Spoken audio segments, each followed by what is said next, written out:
important to discover founder market fit. That is like, Yeah, it's great to have such a person who is having such a great experience in working with so many startups and renowned startups sharing such a great knowledge on a platform. absolutely looking forward to that. Yeah. So you have worked upon, Kopan Dunya, and along with it, Pharma Easy. You have been the co-founder of the same, working with Hotstar, and now as an founder of Apollo Finvest. So you have shared your journey on many platforms, Hmm. and it is quite easily available. But if you want to just sum it up in, for the audience, so that would be, great.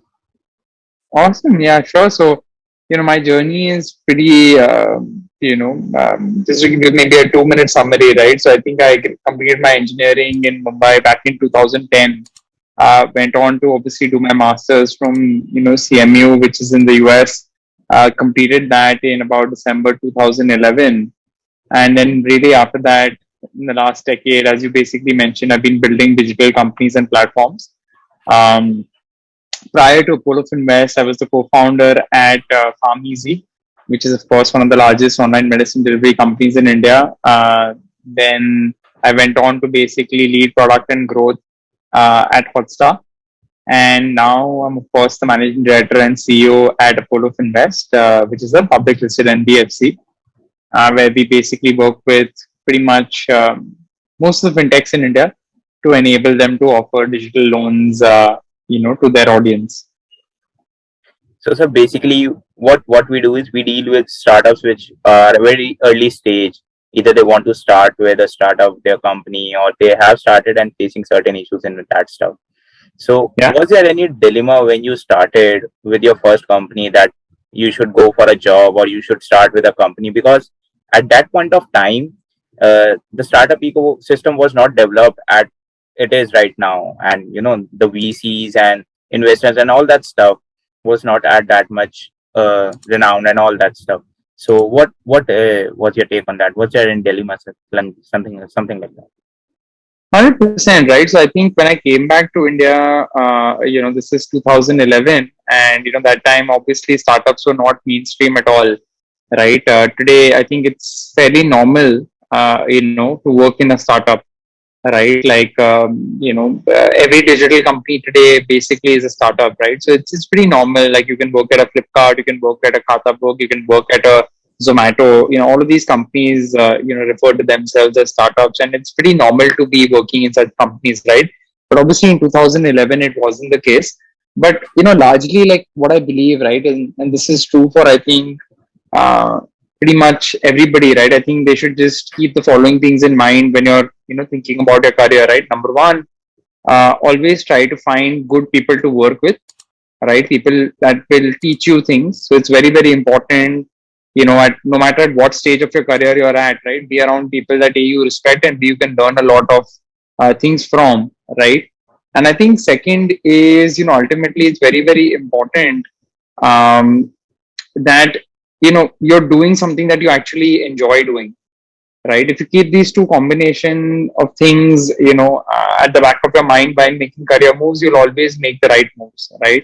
So as an example for me, when I came back to India, I started, I was the head of product of this company called Coupon Dunia, right? And I was the fourth employee in that company.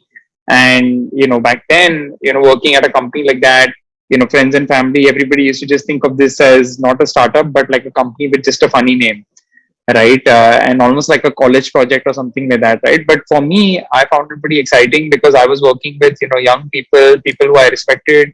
I learned a lot of things from. I got the experience of building a team. Understanding what culture really means. You read a lot of these things inside books, but it's only when you take real knowledge, obviously, while implementing and seeing other people implement it at companies, is when you kind of learn your lessons and then you carry them across in your career, right? And uh, if you follow these things really, really well, it's been super helpful for me, right? Because what one of the things people don't realize is actually your career is nothing but just finding better and better and gooder good people to essentially work with, right?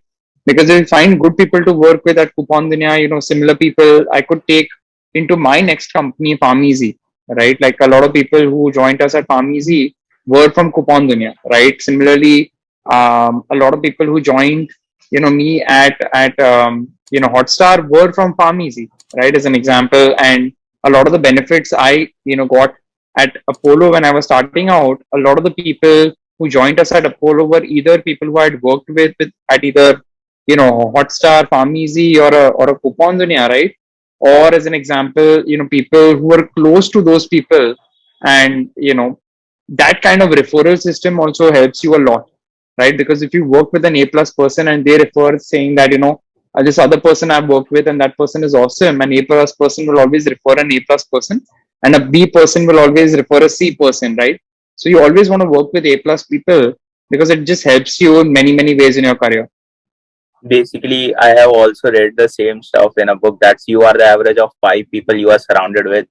So Yeah. just trying to be around such people that can level you up and help you in imparting your knowledge. 100%, right? That's absolutely true. Yeah. So, sir, that's you said that you were, started with Coupon Dunia and then went on to the journey of growing. So, the question would be that the startups at a very early stage thinks that they should launch their product with all the features that they require and everything with all the stuff complete. They fail to understand that first they have to try and validate out the market out there, and then they should add on the features and continuously upgrade the product. So what do you recommend those startups that who think in similar manner, because you have built such great startups in the similar way? So what will be your suggestion to them? Yeah, I think I've been guilty at the start of my career, right? So the back in 2012, actually, just before I joined, Coupon Dunya, I actually did my very first startup, right, which was like a part-time startup, I would say. And I committed all of these mistakes, which generally first-time entrepreneurs make, right? Which is what you basically mentioned. You'll try and create a product which has every possible feature inside it, and because we all think um, we want to launch a product just like Apple launches their product or Google launches their product, right? Because their products are so complete, so well thought out, and have 20 different features inside it, right? But actually that doesn't work for startups because you have limited time, bandwidth, and money, right? So I think what most startups should actually do is really focus on a specific niche, right? And this only comes from multiple things, right? Number one, I think it's important to discover, even before product market fit, it's important to discover founder market fit. That is like if you've discovered a market, right, that you want to kind of build to, see if generally you're interested in that space, right? Because that's very important. If you are interested, and what superpowers do you have to solve those problems really well? This could be your past experience, it could be an unique insight that you have about that particular space, it could be anything, right? So that is very important, right? Founder market fit, like you know you could be a banker as an example and solve like the debt problem, right? But if you could be an engineer, you could solve the scale problem. Like different people have different skill sets, but it's very important to discover that founder market fit before you go in and commit yourself to a startup. And second, then you obviously discover product market fit, right? And the way to discover product market fit is focus on a very limited set of features, right? It's almost like I would say go as narrow as possible and just get you know a very small set of users, right, who absolutely love your product, right? Because the minute you have that, that's a great starting point, right? Once you are able to build a service which a handful of users absolutely love and they adore, that's a great point to basically start from. It's almost like a wedge, right, that you basically get to discover and get into something. Once you have your cult or a community which absolutely loves what you're basically building, then you can go about and build that particular feature deeper. And once you build out that feature extremely deep and build it in a world class manner, then you can actually end up going wide, right, and attack I would say horizontal use cases.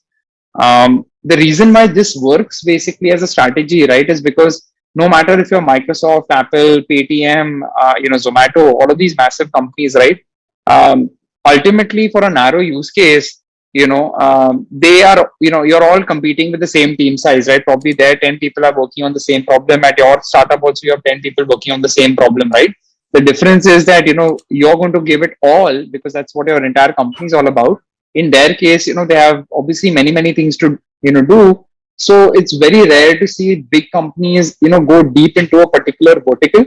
They'll always, try to solve things in a very generic way, and that's where a startup can, basically have an unfair advantage. Yeah, exactly. So the startup should be starting with an initial stage by solving just the problem that they can solve with the available resources, finding out the founder's product fit, and then they should go deeper. So Yeah, this was the the main stuff that the startups lacks at the initial stage, and they should definitely implement with the same. But along with this, that there is a mindset in every founder that they feel that every first startup that they do would be the next Paytm, would be the next Zomato, or would be the next any giant company. So how they should treat it like that, whether they should be just focusing on learning, or they should have that vision but also try to focus on learning for the next upcoming startups they will have. I think entrepreneurs by default have to be optimistic, right? But at the same point in time, I think it's great to be optimistic because that's what sometimes can wake you up the next day, right? But I think I just tell people that keep it extremely simple. Like very candidly speaking, I think it's a lot to do with luck as well, right? But I think the only thing that the entrepreneur can really, really do and what is in their control is, build a product which your customer absolutely loves, right? So don't focus too much on, investors don't focus too much on becoming the next, Zomato or whatever. I think all of that will happen if your customers absolutely love your service, right? So keep, laser focused on delivering value to your customer every single day, right? If you can make that basically the mantra and the focus, that you're absolutely obsessed with, then all your dreams will come true, because your customers will absolutely be smiling ear to ear. They'll love you. They'll basically talk about you to their other potential customers. You'll get more customers, and none of the companies that you spoke about, right, they've bought here without customer love, right? All of them have become massive companies because their customers absolutely adore their services and are happy to pay for them. So the path to all of your dreams is just through the customers love, and just making sure you're building something and continuing to serve them in the best way possible. So keep focused on the customer. Everything else is just noise at this point in time. Will go along the way as you provide the value to your customer. Yeah. And that's what I see, that the most of the startups fail, that they initially go out for the investors, looking out that if they get the funding they will go grow that much of the amount, and they fail to recognize that the customers are the first investors in their company basically. So that's what I saw in the startups. Also, adding on to that, that you have worked with different sectors in the startup ecosystem. Basically, with coupon, you worked with providing coupons, discounts, and all that feel, and then you entered in the pharmaceutical sector, and then the media sector. So, was there any difficulty in shifting the sectors, or how was the journey EAs in that manner, that shifting of the sectors, and also learning through different sectors, because there is a different learning in each sector that you go to. So what was that? I think my superpower is basically that I'm very, very curious as a person, and I'm a very good learner basically, right? So I mean, essentially, even I've thought about this quite a lot, right? Like how how would you navigate so many different streams, right? But to me, like I've always gotten into a space, basis of some level of intellectual curiosity, right? And then basically for the first 6 to 8 months, I try to do like a mini PhD in that sector, right? And that's what's happened in every space that I entered, right? Because honestly, for the first 6 to 8 months, you are just a learner, right? You're trying to grasp as much as possible and trying to apply first principles that you've learned across your career to basically, almost like make sure you don't do some crazy accidents during those first 6 to 8 months. Once you basically gotten a hang of where you are and which sector you're at, right? I think basically that's when you can really supercharge growth and really take things to another level, because then you combine your skill sets and your learnings from past sectors, which are just become first principles for you, with your specific sectoral knowledge, right? So I think a combination of being a curious learner, keeping the focus on the customer essentially, and at the same point in time, I think one thing which has helped me quite a lot is sometimes for the first 6 to 8 months, not knowing what is the de facto way of doing things in the industry, has actually been a pro for me as well. Because to me, I just keep the focus on the customer, right, where I'll just be like, I want to do this in the way that I would expect it to be solved as a customer, right? And a lot of times, people from the industry just tell me that this can't be done this way. And when I ask why, they don't really have a very solid answer. The answer will just be like, no, because that's not how it's supposed to work, right? And I don't have any preconceived notions, right? For me, it's pretty simple. Like, I want to deliver it in a particular way where if I am the customer, I would be delighted, right? So I think a fact combination of all of these things, right? But the most important thing which has stayed with me is the fact that I think you just have to be very, very curious, right? And at the same point in time, you just have to be a rabid learner, right? You have to basically go in with the mentality that I want to know as much as possible about this space, right?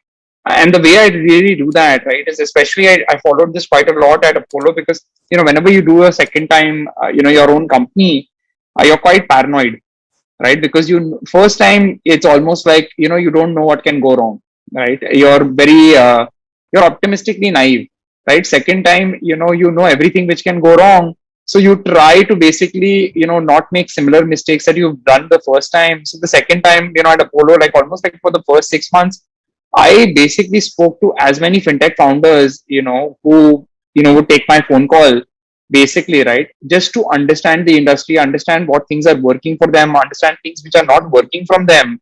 And that became my starting point, right? And I tell this to a lot of people that if you have competitors, if you have people who are in your industry, reach out to them, talk to them, understand understand what they know, right? And not everything will match your thesis, right? But at the same point in time, it would be ridiculous not to hear them out, because you don't want to reinvent the wheel in certain cases. If multiple people are telling you certain things, you can always validate it very, very quickly and know whether that's correct or wrong. But if it's correct, you at least have a few theses to try out, right? And you'll only get that if you actively try and research from the industry, from other professionals that you respect, right? And I'm not saying you talk to everybody, but talk to people at least that you think match your wavelength, you respect, right? And it'll save you a lot of time as well in terms of discovering things on your own. Exactly. It would not only help startups to build, know the knowledge, but also to build the connections that may help them in future upcoming with their new products. So Yeah. that's absolutely help them in that thing. Also, you mentioned that starting up with a second company, you know where you can, fail or what the past mistakes you have done. So how should a founder tackle those fear of the mistakes that he has in his mind that he may have in this company? So how we should overcome those, because there is always a fear in the mind that what if I do that I have done in my previous company or previous startup, that would go wrong or something like that. I think I think in general, right? I think this country, I think it's obviously improving significantly, but I think very candidly, right, I would tell you that most young entrepreneurs, they should have zero fear, right? Especially true in tech right now, because I think we're in the golden era of like tech engineering, anything to do with like that space. I think there is just a significant push from the government, from the capital, VC, all of this stuff, right, which is there.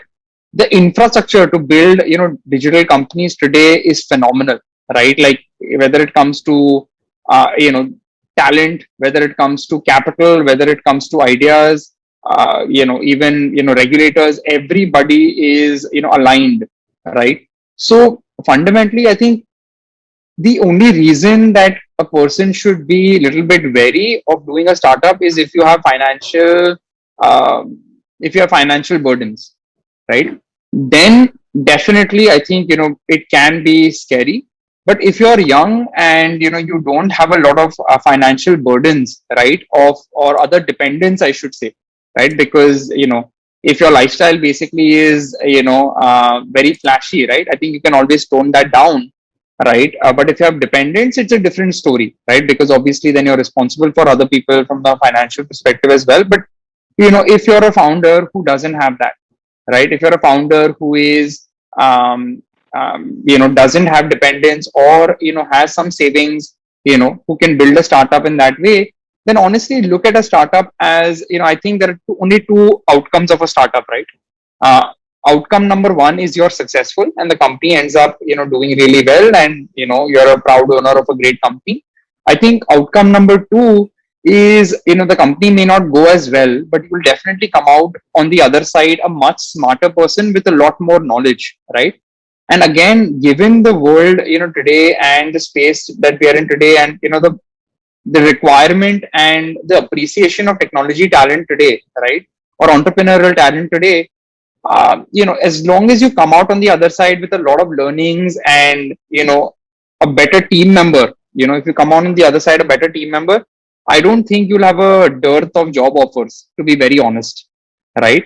So in my opinion, I don't per se consider startups to be a risk for entrepreneurs, especially specifically in these two categories, right? If you don't have dependents or if you have some kind of savings, right? um, so yeah, that's how I at least mentally frame this. Exactly that. Yeah, they should be focused on learning rather than being fear of starting up with the next startup, because they should apply the learnings that they have learned in the previous company.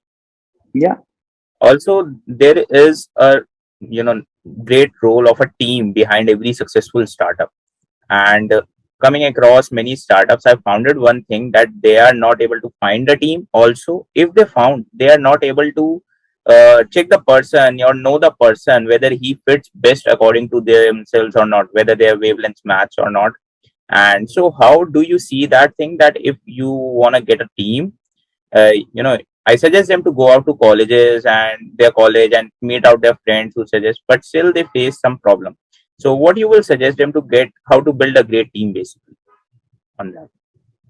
I think this is almost like a science, right? I think there are few ways in which you can do this, right? I think number one thing I really tell people is really dig deep in your network, right? People that you have worked with, people you've done projects with, people you've collaborated with in certain ways, right? And you had a good relationship with them. You had a good experience with them. Do everything under the sun to get them in your team, right? That's number one. Number two, when you get some people into your team, right, people who you appreciate and you really respect and you think are A plus team members, really push them to tap into their network and get more people like them, because again, it's pretty simple. A plus people attract more other A plus people, right? So they should go out there and try to get more people like them and empower them to make those hiring decisions and get similar people on board, right? And like what a founder has to do, right, is to get hire from a top down level perspective, right? So hiring is something you definitely do from a top down level perspective, because basically your job as a founder, right, is to get the right key leaders into the company, right? And then trust them to build the right team under them, right? If they're building a crappy team, it's likely that they themselves uh, aren't the right person to lead the team, right? So at least my philosophy has always been that I really focus all my energy in trying to get the right leaders into the company, right? If you get the right leaders into the company, I think then hiring is pretty easy, right? Because there will be other people in the network who definitely want to work with them, right? Because I keep saying this, but I think most smart people, they want to work for the right manager rather than the right company, right? That's the right attitude to have as well, right? Because fundamentally, a manager teaches you so many things, right? If you work for the right one, it really sets you in the right direction for your career as well. And if you think from that perspective, your job as a founder becomes to hire these, leaders, right? And the way to hire a leader is basically look into your network, get maybe one or two leaders in. Those leaders can help you hire other people, right? And this way, basically, right, you're encouraging the best people in your organization to find more people like them, right? Almost like magnets, right? Um, and it's very, very important that you keep a very high bar when it comes to hiring, right? Don't lower it. The minute you lower the bar for hiring, right, it leads to attrition, right? Because a person will come in who won't be great, you'll basically get rid of them, and it will disturb the culture, atmosphere of your company, right? The negative is so big that it far outweighs the pro of just solving some problem for a few months, right? So have that high bar, maintain it, right? And at the same point in time, I feel like founders need to spend an absurd amount of time in hiring, right? Personally, like I spend almost like 30-40% even now of my time on hiring, right? And we're a 4-year-old company, but if in the first couple of years, probably 70% of my time used to go in hiring, right? Because that's how important I think it is to get those first few people into the room to be absolutely correct, right? And what happens, right, is initially, a lot of people need to understand this, that nobody wants to join, or nobody joins your company because it's a startup, right? Because you have no brand, you have no, you have nothing to sell them, right? Probably the salary that you're offering is, even if it matches the salary that a larger company is doing, you would probably prefer the stability of a larger company, right? The reason why a person is going to join you is because they want to join the entrepreneur, right? So your brand, right, or the story that you sell to them, the dream that you sell to them, has to be sold by you, right? Or another person or another CXO in your company who can have it and sell it with the same passion, right? So this is why entrepreneurs being involved in hiring, right, is so important. Because ultimately what you need to realize is that the person who's joining your company, he's not joining it because of the company. Your company isn't a brand today, right? What is a brand and what can be something which can be really inspiring is talking to a person who has a vision, who has a plan, and is excited about doing something, right? And if that energy rubs off on the candidate, they can also get excited, saying, what, this person, what he's saying makes so much sense, I want to be on that mission with you, right?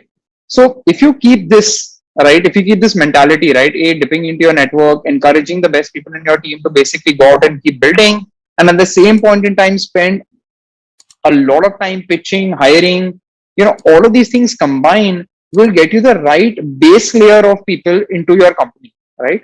And all it takes is that if you get the base layer correct in your company, right, then you can just watch the right plants and the right tree basically grow into your company, because it all requires the right seed and the right soil, and then you're going to have a beautiful tree, right? But if you get the first few people wrong, right, and if you just lay a really poor foundation, then it's not going to look beautiful, right? You're going to have a really, really wild garden out there. Exactly. The founder should be more spending time at an early stage in building a good team, and instead of adding on features and features in their product, they should be focusing on the building great team. Because even if sometimes the founders lack due to health issues or something like that, the great team would be there to manage out the operations in that way. So they should be highly focused on that stuff. Also, that if there would be one advice that you want to give to yourself, and if you were of 20 and back to your 20, so what would be? Yeah, that's a great question. I think I would probably tell myself, you know, um, a simple thing, right? I think I would just tell myself a simple thing, that essentially, you know, obsess about, like, just working with the best people, right? I should be honest, right? I just got lucky, right? I didn't, probably the only time I thought about this very, very consciously was, when I joined Coupon Dunia. But after that, I just got lucky every single time that, I was surrounded by A plus people.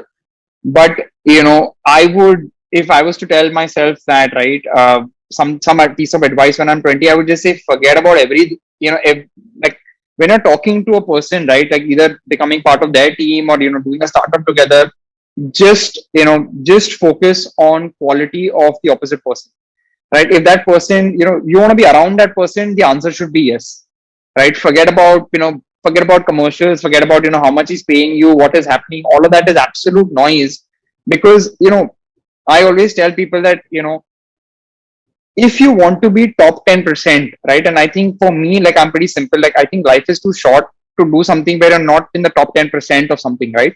So if you want to be in the top 10 percentile of something, right, then the way to get there, right, is just to be the best, and the best people just constantly keep learning, because they've always been surrounded by the best people, right? So if you want to be there, right, like, either as an entrepreneur, like, you'll be the entrepreneur where every investor wants to fund you, or you want to be a team member, where the opposite person, like, there are 20 companies which want to hire you, right? You'll only be that person if, when people talk to you, they just be like, oh my God, I just want this person, around me.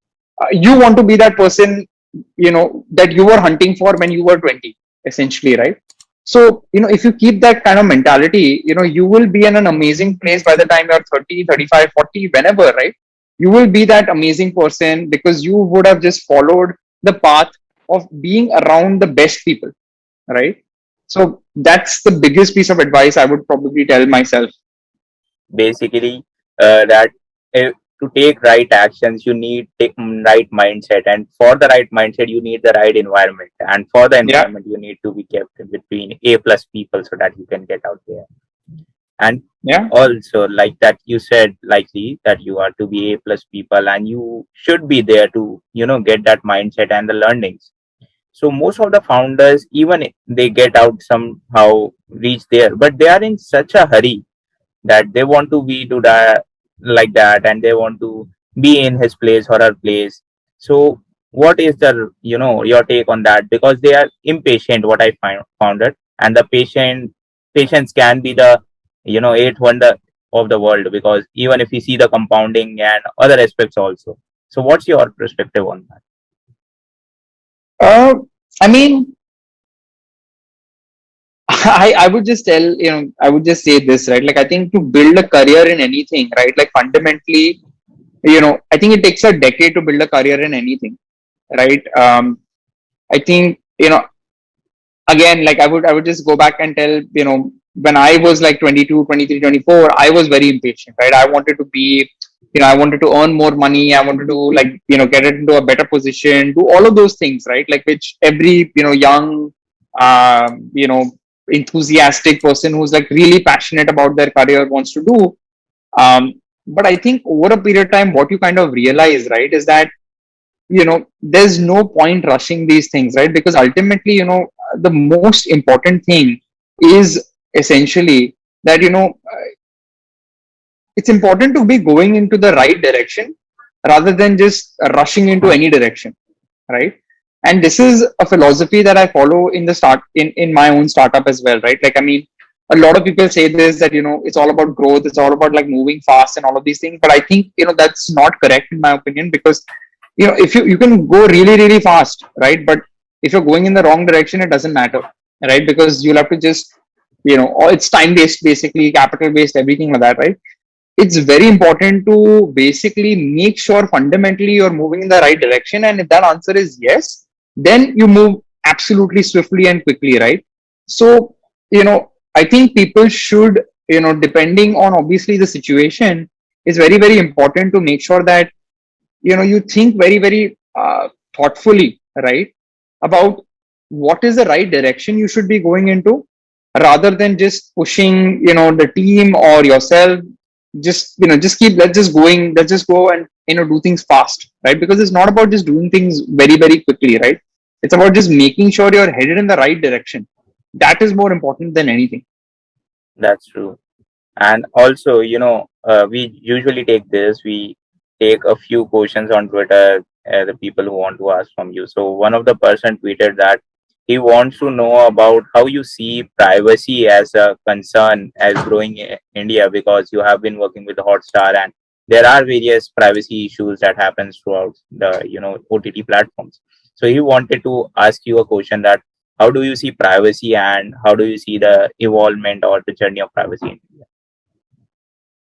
Yeah, I mean, I would just say that, privacy is like a basic human right, in my opinion, right? Like, so I think it's definitely a very, very serious issue. I think, what has to happen, right, in a country like India, it's very, very difficult to educate, 1.2 billion people, right? Because I think what tends to happen is that obviously the country has so many issues that, I mean, essentially, expecting customers, right, to understand this very nuanced thing is very difficult. So I think, what likely is going to happen, in my opinion, right, is very similar to like GDPR in Europe, basically, right, where basically, this thing just got regulated, right, where, there are certain privacy policies and, certain basically laws that you have to follow from a regulatory perspective to ensure that, the citizens' data in Europe, as an example, is not mishandled, right? I think honestly, a very similar thing is about to happen, I feel, in India, right? Because that's, I think, the right approach, right? As long as the regulators, basically spend enough time with the right people in the industry, right? With the key people, um, this will happen. And at the same point in time, I think even if it doesn't happen, right, automatically in India, what will end up happening at one point in time is that a lot of the players, right, by default, in anticipation of this, or with a lot of Indian companies who are potentially looking to go abroad. Like, I can tell you what happened at Hotstar, right?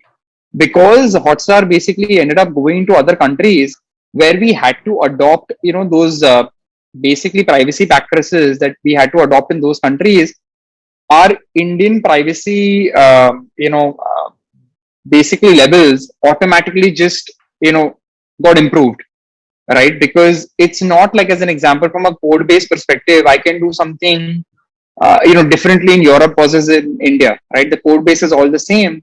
So the privacy, security, data laws, etc., whatever I'm implementing for another country, I had to basically up the game even in India, right?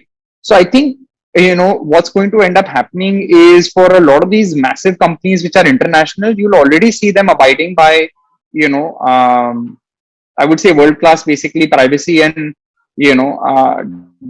data laws, essentially, right, which are there already in other countries. And for companies which are there in India, I think they will by default end up, doing these things, because, eventually, it's going to become a situation where if you don't do it, right, there will be a lot of problems, right? Problems like, as an example, suppose your competitor starts doing it, you know, it takes is one marketing campaign to expose that, this my competitor doesn't do it, and then it will just become table stakes, right? That, like, just as a random example, right? Imagine if Zomato started a campaign saying that, Swiggy sells all of your data, we don't, right?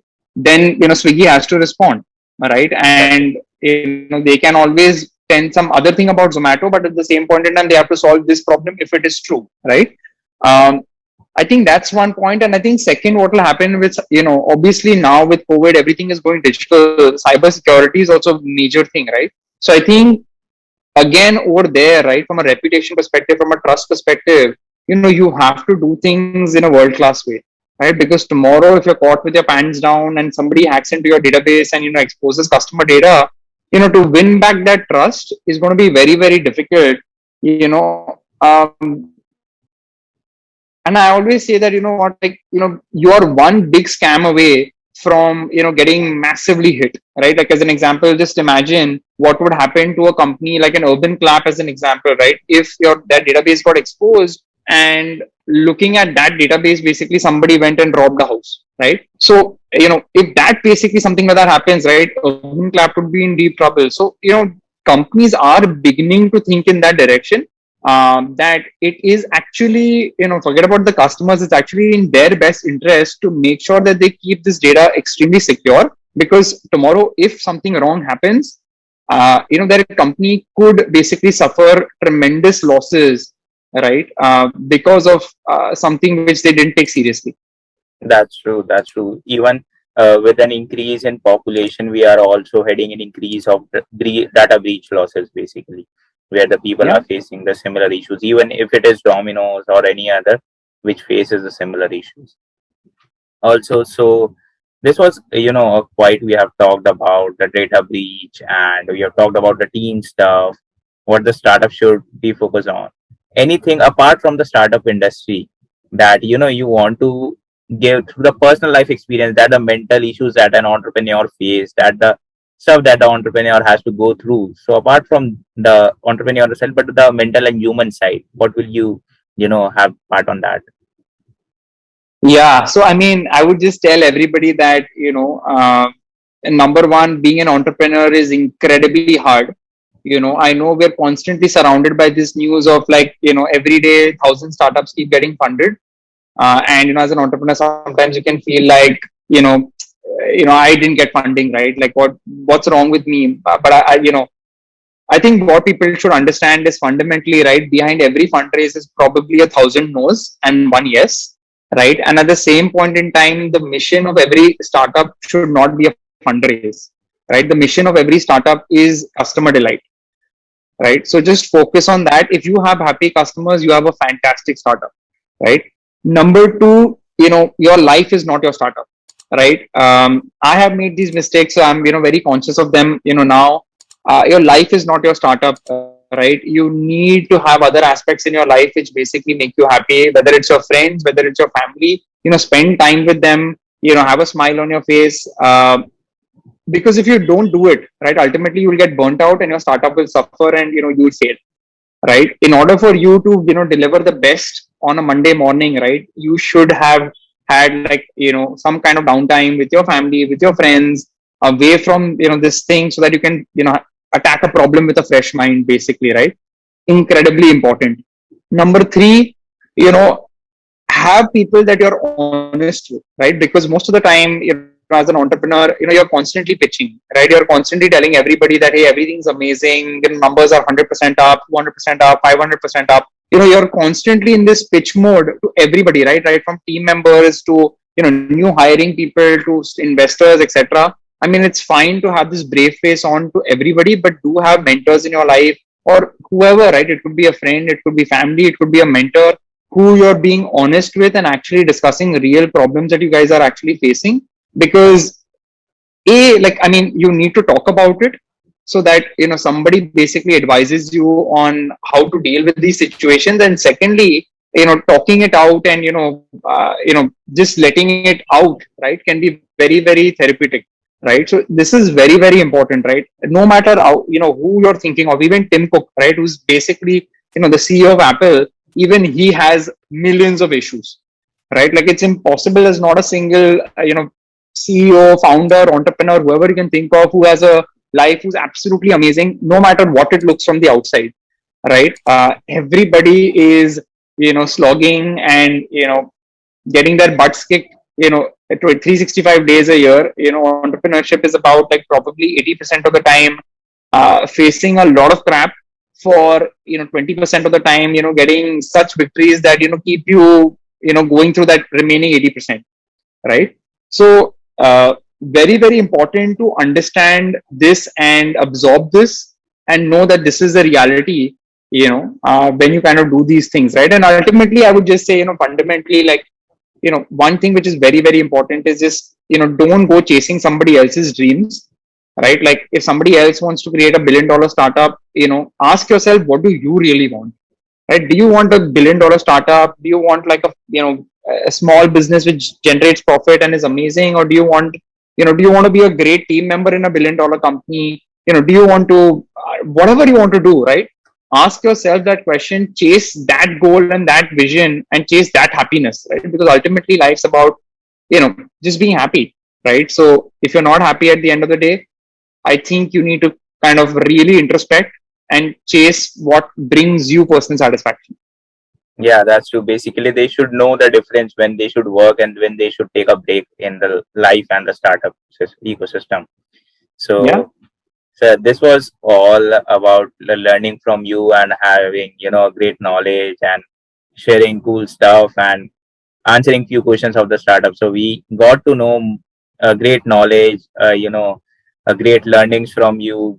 I tried to pull up more of the learnings that I could, but yeah. So that was all for the podcast, and thank you for being on the podcast. Pleasure. Thank you so much for having me.